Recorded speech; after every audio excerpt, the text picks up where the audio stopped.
Good morning, students. It's for the students of English compulsory. We are reading the book Panorama. That's your second book. A photo is before you for the chapter number 4, drought, Sukha, Akal. You can visualize it. You can understand the situation, the position of earth during a drought period. अकाल में क्या हालत हो जाती जमीन की, उसका एक पिक्चर है। जमीन तड़प जाती है पूरी, कोई पानी नहीं है, ना मात्र की हरियाली झाड़ियां हैं, कोई गैरांडे नहीं है। इस तरह का दृश्य ड्रॉट में दिखता है। हम जो पाठ पढ़ने जा रहे हैं वो ड्रॉट का है। ये एक जीव का पाड़े का चित्र है, लेकिन ये मैं बता रहा हूँ मैन तो ये है पोजीशन गायों की, भैंसों की और बैल की पोजीशन। एक बैल है इस कहानी में आने वाला। वो जो गफूर नाम का किसान है वो अपने बैल को बचाता है, और ये हम पढ़ने जा रहे हैं स्टोरी। तो वो जो बैल है उसकी आसपास ही कहानी घूमती है पूरी, ये स्टोरी पूरी उसके आसपास घूमती है। और बैल का नाम है महेश, इसका नाम है महेश। ये बैल है, वैसे दिखाई दे रहा है गौ माता जैसा, पर इस प्रकार जो रिब्स हैं इसकी हड्डियां वो उसमें ऐसी बताएगी ये कहानी। ये उस गरीब गफूर की झोपड़ी है, सूखे चारे से बनी गई, उसके अंदर निवास करता है गफूर नाम का एक गरीब किसान। ये इस तरह चारे की झोपड़ियां होती हैं। वो बड़ी गरीब स्थिति वाला चित्रण है ये बेचारे का ही छत बना हुआ मिट्टी और चारे से बना हुआ। लेकिन गफूर का घर लगभग ऐसा था, लगभग ऐसा। ये ड्राई सूखा चारा है, बिल्कुल बदरंग हुआ। और इसका भी वर्णन था उसमें, इतना बुरी हालत हो चारे की उसको कोई जानवर नहीं खा सकता, लेकिन उसको भी बेचारा लास्ट टाइम में निकाल के खिलाता है। और उस पूरी झोपड़ी के अंदर वो लोग दोनों बाप बेटी, गफूर और उसकी बेटी है अमीना, वो उसके अंदर रहते हैं। तो एक गांव का चित्रण है। हम स्टोरी पर आते हैं सीधे। बड़ी मार्मिक कहानी है ये। ड्रॉट, सूखा पड़ने पर किसान की क्या हालत होती है। किसान बटेई पर वाला किसान है, बटेई पर ले रखा उसने। ये एक शरद चंद्र चटर्जी के द्वारा लिखी हुई कहानी है। बहुत प्रोमिनेंट बंगाली नॉवेलिस्ट है वो, और छोटी कहानी बहुत सी लिखी उन्होंने, शॉर्ट स्टोरी राइटर है वो। Of the early 20th century, 20वीं शताब्दी की शुरुआत में उन्होंने ये रचनाएं लिखी। प्रसिद्ध व्यक्ति हैं शरद बाबू के, शरद चंद्र। कई सारी उनकी रचनाएं हैं। Prominent Bengali novelist and story short story writer of the early 20th century.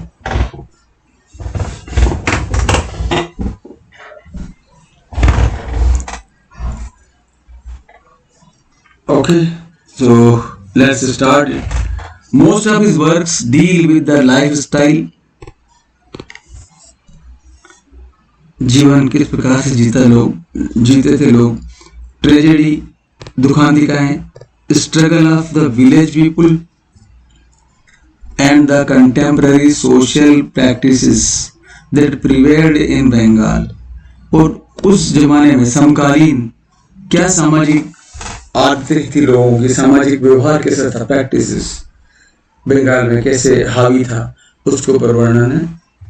बड़ी हृदय को छूने वाली कहानी है। The village was called Kashipur. Story of the village, the name of the village was Kashipur. It was a small village. It's जमींदार was smaller still. पहले गांव में जमींदार होते थे। विलेज स्मॉल था, लेकिन जमींदार जो था वो और नीचा था। स्मॉलर स्टिल, या स्मॉलर मतलब छोटा नहीं बल्कि नीच। Yet the tenants dared not stand up to him. He was so ruthless.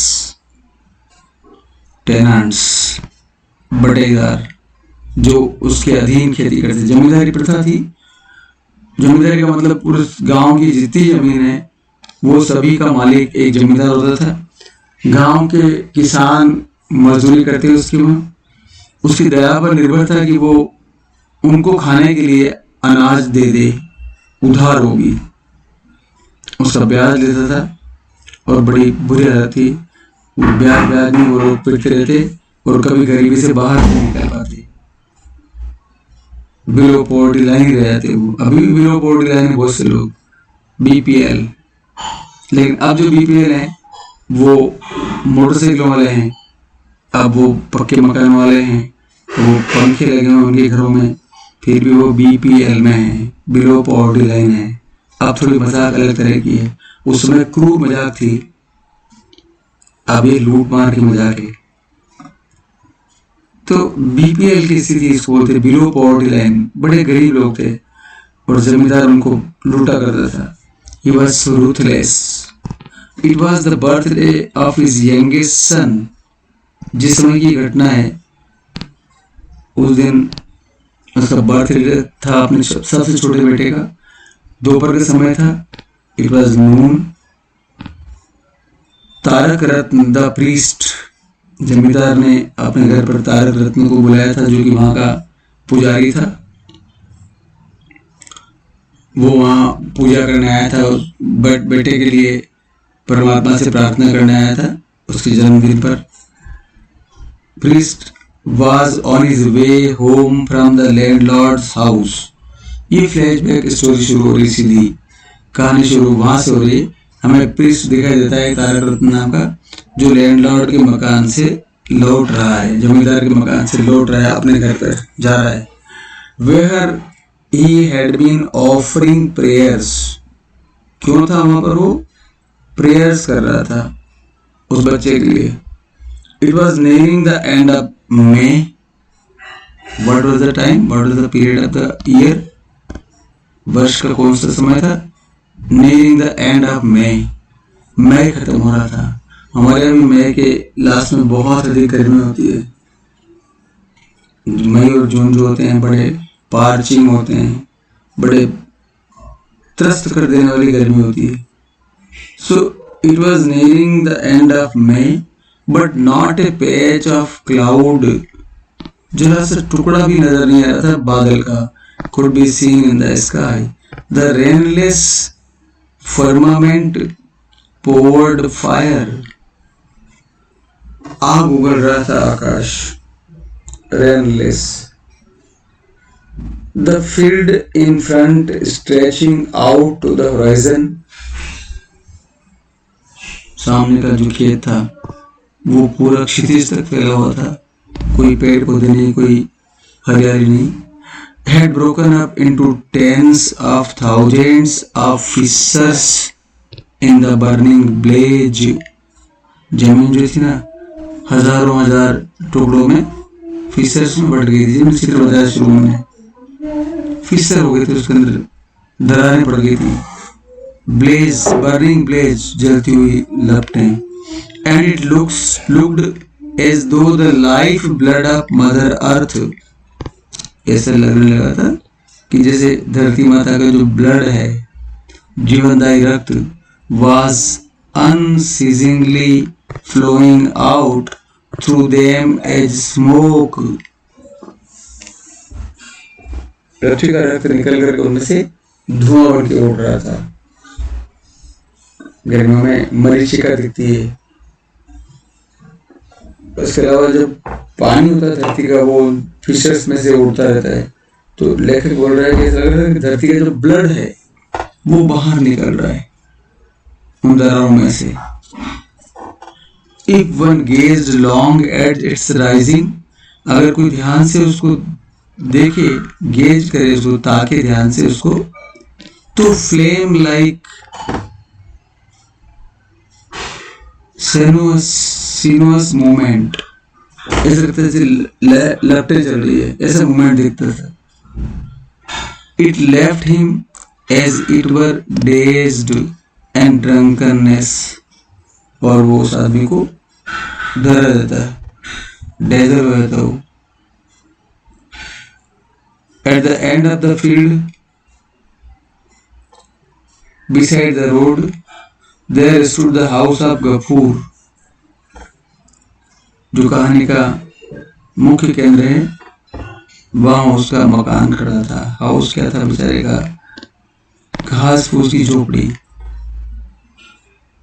Eight the end of the field beside the road, किनारे था रोड के, there stood the house of Gafur. वो कौन था Gafur? The weaver. Gafur the weaver, weaver बुनकर, जुलाहा कपड़ा बुनने वाला। उस जमाने में कपड़े हम खुद ही बुनते थे, अपना देश आत्मनिर्भर था, कारखानों में नहीं बुनते थे कपड़े, आदमी खुद बुनता था। तो वो वीविंग का काम करता। The weaver, now that the mud walls were in ruins, ये जो मकान है, ये हाउस ऑफ गफूर किससे मालूम है? Now the mud walls were in ruins, मिट्टी की दीवारें ढह गई थी, नीचे आ गई थी। The court yard touch the public highway, और जो उस मकान का बाहर का कोर्ट यार्ड था, बाहर आते की जो दीवार थी, वो हाईवे पर आकर के अड़ गई थी नीचे, धीरे धीरे बिखर के मिट्टी पूरी नीचे आ गई थी। And the inner privacy was thrown on the mercy of the passer by, और जो मकान के अंदर की जो गरिमा थी, जो गोपनीयता थी, जो उनका व्यक्तिगत जीवन था, वो गुजरने वाले लोगों की दया पर निर्भर था। वो चाहे तो उसको ताक सकते हैं, वो चाहे तो उसको नहीं ताक सकते। मतलब कहने का है कि अंदर झोपड़ी के अंदर का जो जीवन है वो सड़क से दिखता था, चाहे वो बैठे हैं, चाहे वो खा रहे हैं, चाहे सो रहे हैं, चाहे नहा रहे हैं, पूरा जो लोग निकलते हैं उनकी दया पर ही वो निर्भर था, एकदम खुला। गफूर की स्टोरी शुरू होती है। तारक रत्न जो पंडित थे, तारक रत्न वहां आया ना जो झोपड़ी के पास, और आते क्या बोला मालूम है? हे गफूर, इज एनीबडी इन, क्या अंदर कोई है? आती वहां पर जोर से चिल्लाया, कॉल्ड आउट तारक रत्न।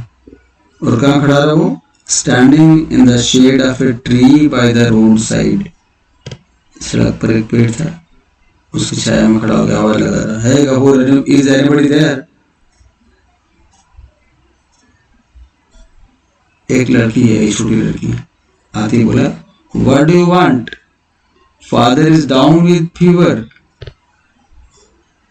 क्या पोजीशन थी उसकी? He was suffering from fever. Answered Gafur's little daughter, नाम मैं पहले बता चुका हूं। गफूर की छोटी लड़की ने जवाब दिया। और कितनी उम्र थी इसकी? एज 10, 10 वर्ष की लड़की थी।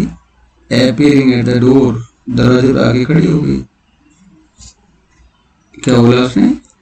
Father is down with fever, मेरे पिता को तेज बुखार है, बिस्तर में पड़े हैं, डाउन विथ फीवर।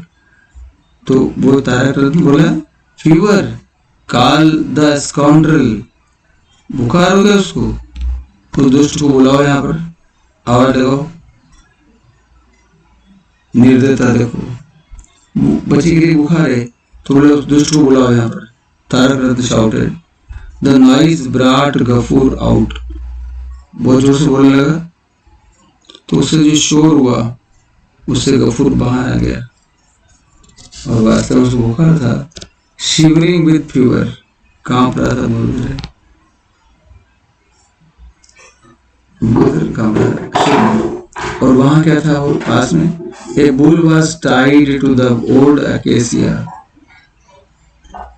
एक पेड़ था पुराना अकेसिया का, बबूल का पेड़ था, उसके पास उससे पेड़ पर बैल बंधा हुआ था।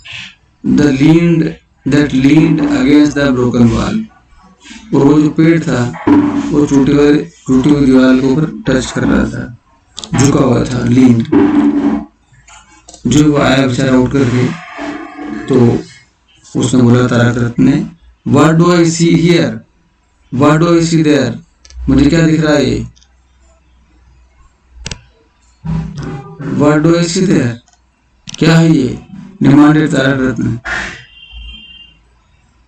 उसने पूछा उससे, इंडिकेटिंग द बुल, बुल की तरफ इशारा करते हुए। क्या है ये? Do you realise the landlord will not tolerate this? क्या तुम इस बात को समझ रहे हो कि जो मालिक है वो इस बात को स्वीकार नहीं करेगा? His face was crimson with indignation. और उस आदमी का चेहरा लाल हो गया गुस्से में। गफूर को बुर्दे डांट रहा हो। With indignation, क्रोध, and the heat of the sun, दोनों चीजों से। सूर्य भी चमक रहा था तो क्रोध से और सन से उसका चेहरा बहुत तेज लाल हो गया। It was to be expected that his words should be hot and harsh. ऐसा माना जाता था कि तारक रत्न के जो शब्द हैं हमेशा हार्ट और हार्श होना चाहिए, गुस्से में और क्रोध में होना चाहिए और कठोर होना चाहिए, क्योंकि वो एक ताकतवर आदमी था, वो लैंडलॉर्ड से जुड़ा हुआ था, पुजारी था। But Gafur simply looked at him, Gafur ने कोई गुस्सा नहीं किया, सिंपली लुक्ड एट हिम और क्या बोला? Unable to follow the import of his words, जो उसका शब्दों का भाव था उसको समझ नहीं पाया। ये क्या देख रहा हूं मैं, ऐसा उसने कहा था, और मालिक नाराज हो जाएगा ऐसा कहा। ठीक है, वेल सेड तारक रत्न ने कहा ठीक है, अच्छी बात है। I saw it tied there in the morning, मैं जब सुबह जा रहा था लैंडलॉर्ड के वहां उस समय भी यह बंधा हुआ था। एंड इट्स स्टिल देयर, अब भी वही है। इफ द बुल डाइज, अगर ये बैल मर गया, your master will Phule you alive, तुम्हें कोड़े मार के मार गया, जिंदा ही तुमको खत्म कर देगा। गफूर बोला बेचारा, what shall I do father, तो मेरे पिता मैं क्या करूं? फादर बोलता था प्रीस्ट को, I am helpless, I have had fever for the last few days, कुछ दिनों से मुझे बुखार हो रहा है। I can not take him out to graze, मैं उसको बाहर चराना नहीं ले जा सकता, ग्रेज चराना। आई फील सो इल, मुझे बड़ा कमजोरी महसूस हो रही है, बीमार महसूस कर रहा हूँ। पंडित ने बोला, can't you let him graze by himself, तुम उसको अपने आप नहीं छोड़ देते कि जा चर के आ जा? तो उत्तर दिया गफूर ने, where shall I let him go father, कहाँ जाने दूं उसको मैं? People haven't threshed their paddy yet, अभी तक लोगों ने अपने चावल के खेतों को नहीं काटा है, साफ नहीं किया उसको। It is still lying in the field, वो चावल की कटी हुई फसल खेतों में पड़ी है। The straw hasn't been gathered, चावल के भूसे को भी इकट्ठा नहीं किया गया है। Everything is burn to cinders, हर चीज जल रही है। बर्न टू सिंडर्स, गर्मी से जल रही है। स्ट्रॉ, भूसा भी इकट्ठा नहीं किया गया है। पैडी, चावल, चावल को भी थ्रेशिंग नहीं किया गया है, थ्रेशर में नहीं डाला गया है, उसको अलग नहीं किया गया है भूसे से। There is not a blade of grass anywhere, isn't a blade, नहीं है, पत्ती भी नहीं है चारे की। Anywhere, how can I let him loose, मैं उसको लूज कैसे कर सकता हूँ फादर, कैसे लूज छोड़ सकता हूँ मैं उसको? He might start poking his nose, वो हर कहीं मुंह मारने लग जाएगा। poking his nose, महेश जो है अपना मुंह हर की मार लग जाएगा, हर की खेत में घुस जाएगा। इनटू समबडीज पैडी, किसी के चावल के खेत में, और ईटिंग समबडीज स्ट्रॉ, या किसी का भूसा पड़ा हुआ तो वो खा लेगा, भूखा है, मैं अगर उसको छोड़ दूंगा तो नुकसान कर देगा।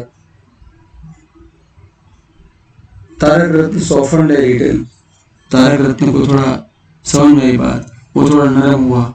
But you can at least tie him in the shade somewhere, चलो यहाँ कोई बात नहीं, तुम कम से कम छाया में बांध सकते हो। And give him A bundle of straw और टू मंच, तुम बांध सकते हो और एक दो बंडल चारे के, स्ट्रॉ के, भूसे के, उसको डाल सकती हो। Hasn't your daughter cooked rice, क्या तुम्हारे बेटे ने चावल नहीं बनाए अभी? Why not give him a tub of boiled rice water, तुम उसको उबले चावल का पानी क्यों नहीं देते हो? एक टब भर के, let him drink it. Gafur made no reply, इस बात पर गफूर ने कोई उत्तर नहीं दिया। He looked helplessly, निराशा महसूस की उसने, असहाय महसूस किया अपने आप को। At Tarak Ratna and deep sigh escaped him, और एक गहरी निश्वास छोड़ी उसने, आह छोड़ी। उसने बोला, I see you haven't even got to that much. अब उसने बोला तारक रत्न ने, हो सकता है तुम्हारा तो इतना भी नहीं हो। What have you done with your share of straw, तुमको जो स्ट्रॉ का हिस्सा दिया था उसका क्या किया? Share of straw, I suppose you have gone and sold it, हो सकता है तुमने इसको बेच दिया हो, जो तुम्हें स्ट्रॉ दिया गया था तुम्हारे हिस्से का मैश को खिलाने के लिए, वो तुमने बेच दिया है। Sold it to satisfy your belly, अपना पेट भरने के लिए तुमने वैसा कर लिया है। Not saved even one bundle for the bull, इस बैल के लिए एक बंडल भी नहीं रखा तुमने, एक चारे का पूरा भारा भी नहीं रखा। हाउ केयरलेस यू आर, तुम कितने स्वार्थी हो। Okay, up to now I stop here. This is literature class and you must follow it very sincerely. It's from your book Prudence. It's not on Prudence. Sorry, not Prudence. Panorama. The 4th chapter of Panorama. Okay, I stop it here now. Good luck.